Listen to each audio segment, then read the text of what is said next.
Hello, good afternoon, and welcome to NWCL Beyond the Boundary with myself, Simon Booth. I'm very privileged and I'm lucky to have Graham Hardcastle with us with what will be the first edition of the 2023 season for the NWCL. Welcome, Graham. Afternoon. How are you doing? Okay. I'm very well, thank you. Yourself? Yeah, good. Good, thanks. All right. So this will be the first one that will go out for the NWCL, obviously newly formed league, and we'll get into that in a sec. But first of all, I just wanted to, obviously I know you, and plenty of people around the area will know who you are. But first things first, if I can ask you just to introduce yourself, Graham, a little bit about yourself, and we'll crack on. Yeah, I mean, at the moment, I'm a kind of local freelance journalist around the north. I was going to say around the northwest, but I've dipped in across the other side of the Pennines as well. My kind of main role within a kind of freelance landscape is as Yorkshire's club journalist. So I follow their first team up and down the country, report on every day's play that they play. I also cover a little bit of Lancashire, the women's game, the Northern Diamonds, the Thunder. I've done the 100 as well. That kind of forms the kind of foundations of my summer in a sense, and the foundations of my working life. And then I've got other little things going on around all of that, including this, which I'm really looking forward to getting stuck into. So yeah, I've been in the kind of media trade for the best part of 20 years. Played a little bit in the Bolton League. We obviously played against each other as juniors. And yeah, and I've played for Brinscoll as well, who've come from the Ribblesdale League. So yeah, it's something I'm really excited to get stuck into. Brilliant. So I mean, obviously that's a little bit about yourself, and what I want you to explain for the viewers now is obviously what you've been tasked with, or what your job will be within the newly formed NWCL, which obviously has been spoke about massively over the last few months just before Christmas. Obviously, a lot of hard work has gone into formulating this new league. From your point of view, Graham, what have you been tasked to do by the NWCL? Well, basically, it's to get to help get the message out there in a sense. And what I'll be doing is I'll be doing a couple of season previews that will go on the website, and then will get sent out to local papers, Bolton News, Lancs Evening Telegraph, places like that. And then throughout the summer, 23 Saturdays, I'll be doing a roundup and a feature match. So those will be two separate reports. Again, they'll go out to the local papers, be on the website, all that kind of stuff. There's a couple of things I'll be doing around the cup competitions as well.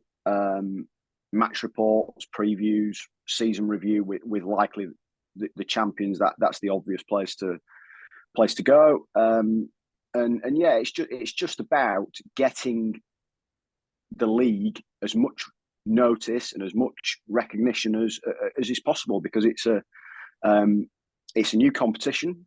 It's some fantastic clubs. It's a catchment area that is steeped in history and tradition, and there's a great deal of interest there. So yeah, it's just about increasing that and driving it and getting it into the right places, really. So yeah, I mean the feature kind of match of the round. What I'm aiming to do is to get around every single club. Okay. So every single club will get a chance to be featured. You will look at kind of reports at some point after that Saturday and think to yourself, well, hang on a minute, that might not have been the actual best round of the match. But what I'm trying to do is just get around every club and give people a chance to get their message out. So what I'll do is I'll have a list of all the clubs and look at play cricket on a Saturday night, see who's won a game, and go there really. And I'll always try to do a side who wins if possible, and we'll try and get a kind of good news story out there. So yeah, it'll be fun to delve into. Well, warning for all the skippers, because Graham normally rings you about 10 to 8 when you're just tucking into your first pint. Yeah. So in years gone by, I've got a phone call. Oh, it's Graham. I'll have to check this, and we're just tucking. Oh no, yeah. So yeah, warning to all skippers out there. Graham will be ringing you about 10 to 8 when you're taking the froth off your first lager. No, but in seriousness, the league has been spoke about, quite a lot. Obviously, I'm part of the social media team. But obviously, I've got Corby and Ray and Tracy and a few other people who've done that. And I think the social media presence has been very good. We've had a lot of good feedback, which is great. And I think this initiative will just sort of bring things together. We're talking to Harry Maguire at the moment, one of the photographers, and hoping that we can, not mash everything together, but the social media team with the pictures from Harry and the news articles from yourself, we can, bring back, that feel about local cricket within the local papers and social media. Because I think in years gone by, the coverage has been brilliant. And then, I'm being critical here now, probably in the last maybe 3 or 4 years, I think that coverage has probably gone down somewhat. And not just for the Bolton League and the Ribblesdale League, I think it's been the same across the board. And, someone like yourself, Graham, who's worked across different counties, how do you see that that paper sort of interaction? Yeah, I mean, just going back to me calling it at 10 to 8, there is a method to the madness there. You always get a bit of a better tale when somebody's had a few. That's but yeah, I mean, look, at the end of the day, media and journalism has changed significantly. I've been in the trade. My first season of covering county cricket was 2005, and it has changed significantly. I mean, things like Wi-Fi wasn't even around then. I don't think. But I started covering Lancashire for the Manchester Evening News. I went over to Yorkshire after that, working for the Bradford TNA, the York Press, Northern Echo, papers like that. Now I have not got a deal with a newspaper. Yeah. It's all website driven.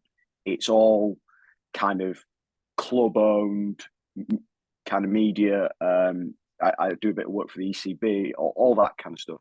So it has changed significantly. Numerous reasons for that. Finances, interest in kind of football, all kind of stuff. So the way I see this is that part of my kind of thinking and part of this idea has been a little bit of a hybrid of the various aspects of my working life and what I do. So it is about that. There is an onus, I think, on clubs and leagues and boards to actually drive their own content, to drive the interest. Because at the end of the day, if you don't do it, you can't expect anybody else to in that sense.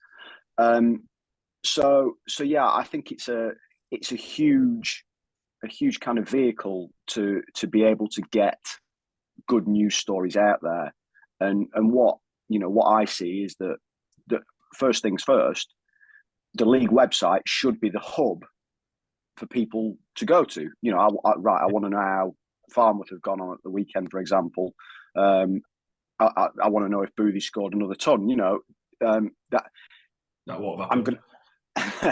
going to go to the NWCL website, and then from that, you'll get people who still buy a newspaper every week, every day, and they get that news there as well. So yeah, it's about getting that news out to as many places as possible. But the way I see it is that first port of call should be that league website. Yeah, I agree. I mean, one of the things I was going to say, I can't remember last time I bought a paper, but I do look on. Well, that's the thing. Yeah. I think I'm in the middle.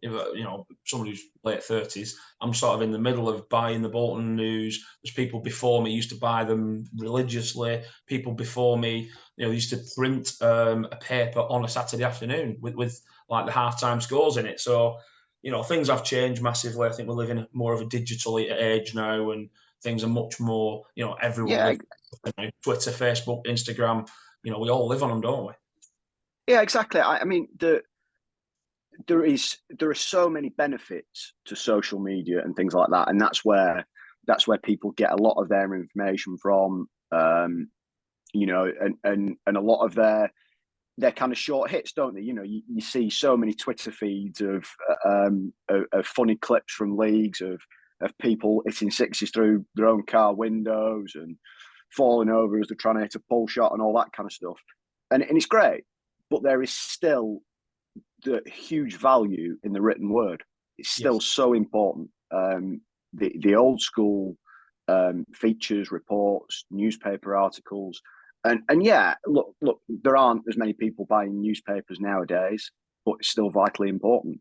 They're still going well, and they're an important tool to use.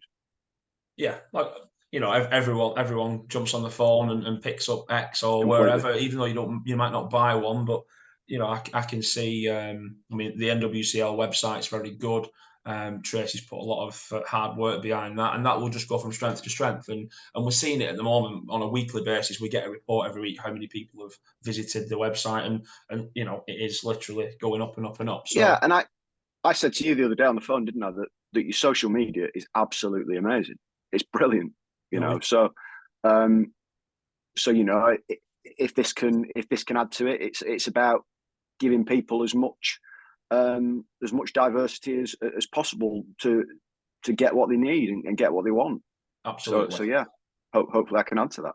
And like it's getting to know some of these clubs. I mean, I've said it a couple of times now. I've been around 20 plus years now in the first team, and there's very little I know about some of these clubs and teams and players and stuff, and that's what's sort of excited me really, that it's I've never come across some of these clubs before.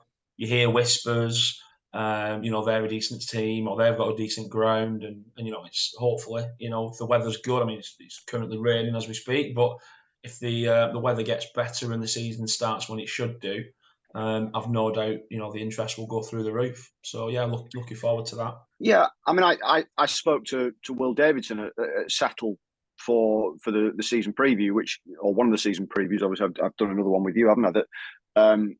That people will be able to read over the next couple of days. But they're a fascinating club as well. Settle, not just because of the success that they've had. They've won the last 4 Ribblesdale League titles, but their geography as well.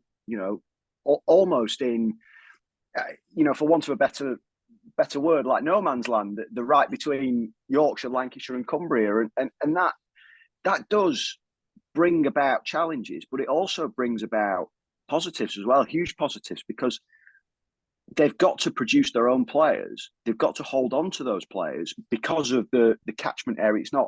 It's not like Farnworth where you've got loads of clubs around and there's kind of huge competition there. They almost have to do it themselves and produce it, and they're obviously doing a brilliant job. So yeah, there are so many tales and so many interesting stories that I want to try and delve into and get out there. So we sort of covered where we're up to and where we're going to start. I think my question to you now is maybe ask you a little bit more about the cricket and where you've seen it going. You said you've already experienced that you played at Bristol, you've played in the Bolton League. What sort of clubs do you think will shock? And what do you know about the let's go about them all, ex-Rib clubs and ex-Bolton League clubs? Yeah, I mean, not a huge amount, if I'm being honest. A little bit like yourself, where there are a number of clubs who I don't know a great deal about, and that's what I'm interested to find out. Let's talk about Bristol. I mean, I played there. I left Bradshaw when I was just heading to university. I lived in Bristol. I grew up there, so I thought that was the absolute ideal place. And it seems like their club has gone through the roof since I played. I mean, I played a little bit of first team cricket there and did okay. If I drop myself in at the level I was at then into that club now, there's no way. I'm pretty sure there is no way I'd be playing first team cricket. So they look like they've really kind of skyrocketed as a club, which is fantastic to see. It's a great area, some good people there. And then a couple of years ago, I spoke to quite a few of the Bolton League captains when I did the features for the Bolton News. And there are some good clubs. You know, Lostock did very well, having come from the Bolton Association. You know, I enjoyed delving into places like Blackrod as well, which is a great deal away from where I'm living at the moment in Standish. So yeah, there's some brilliant clubs, and it'll be a really good competition. I agree. I think you know, there's a few, you know, people who've mentioned, you know, you've mentioned Settle already, and a few of the Bolton League clubs that have been strong over the years. I can't call it, if I'm being honest. I'm looking at some of the players that are being registered and professionals and overseas, and that's a big thing for me. Pros and overseas will, you know, bring the standard of cricket up for everybody, really. You know, we're excited. I can only talk about Farnworth, but you know, we've signed an Indian lad, a bowler. We're excited to see what he can produce for us. Obviously, the same professional. And then there's been some really top pros and overseas signed across the board. You know, Paddy the other day have signed Johnny Whitehead. So, you know, there's players coming into the league from here, there, and everywhere, and it can only bode well. Yeah, I mean, the obvious one, the eye-catching one's Jake Lehman, isn't it? You know, which you were talking about the other day, and people will be able to read about it. But it sounds like he's going to be available third round. He's just coming off a domestic season with South Australia as captain. It's a well-known name in world cricket. He's played county cricket for Lancashire. He's played county cricket for Yorkshire. Won the Big Bash. It's a fantastic signing, and those kind of things just make people sit up and take notice and say, yeah, I tell you what, that Northwest Cricket League is serious. I tell you what, Little Lever are serious. Yeah, I mean, obviously I speak to the lads at Little Lever quite a lot, and our overseas, he's very good friends with Nipun Gaikwad, who's there overseas. So we get in a guy from sort of good stock and so on. But yeah, Little Lever will always fancy the chances. They'll always play. It's a very difficult place to go and play. They don't make it easy for you. But going through, I'm just looking at some of the registrations. Like Everton's signed quite a few players as well, which is great. Obviously, they've got a fantastic professional. Barnoldswick, Barrowford, a couple, Brinskull, Earby signed a few, Farnworth, Fennerskulls. You know, the list is endless, really. Kersley have signed a few as well in a couple of South African guys, good pro and good overseas. So, you know, again, they'll fancy the chances. You've already mentioned Little Lever, Lostock. Again, you know, got a fantastic pro in Rahman, and they have a good unit at Lostock, and they'll do well. Mentioned Paddy and Reed have signed a few, Stacksteads, and then Lotton Warley. So that's only in the last few weeks. I've no doubt there'll be a few more this week. So yeah, looking forward to the season. The other thing as well is it's not just about the pure competition, is it? You're experiencing new things, going to some wonderful grounds. You know, both kind of sides of the old leagues in a sense. So that'll be a really exciting thing as well. You know, there's some fantastic grounds. We travel to Settle second game. So second game we travel up to Settle. So I'm looking forward to that. That'll be a good test, and I know they're a good. Have you read the book? Slipless in Settle. Slipless in Settle, no, but I think one of the games I played is in it. I think whoever wrote that wrote about an Emma Cup game between Tong and Farnworth. I'm pretty sure that there's something reference to Farnworth in there. But yeah, I've not read the book. I'm not a massive reader of books, to be honest. But yeah, I mean, we're just looking forward to getting going. Great to have you on board, Graham, as obviously official league journalist for the NWCL, and with your input and what's already happening. And obviously the clubs have got to get invested. They've got to get involved as well, because the articles that are written are only as good as the input that comes from the clubs and the rest of it. Yeah, So. completely. I mean, there will be things I don't know, and that's where I would urge captains, officials, and all that kind of stuff to let me know and get the message to me, and I'll kind of try and jump on that and do my best to tell the tale. So yeah, don't have too many pints before 8 o'clock. Don't have too many pints before 8, and then when you get your phone call, it's a proper story then, rather than not made up. So, the nightmare time. It's either about 8 o'clock on a Saturday night or 10 o'clock on a Sunday morning when you're half cut. So yeah. Brill. Well, listen, Graham, from me, if there's anything else you want to add, now's the time. But other than that, thank you very much for your time. Appreciate it. And this will go out to the clubs and the leagues in the next couple of days to get us started.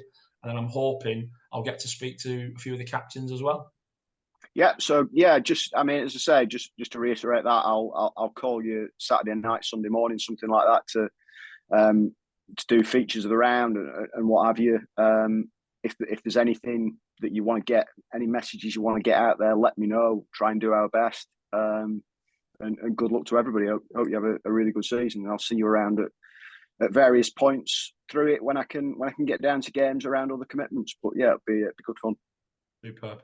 Well, listen, Graham, thank you very much for your time, and we'll see you very soon. Cheers. Go well, Boothie. Thanks, mate. Thank you. Cheers. Bye-bye.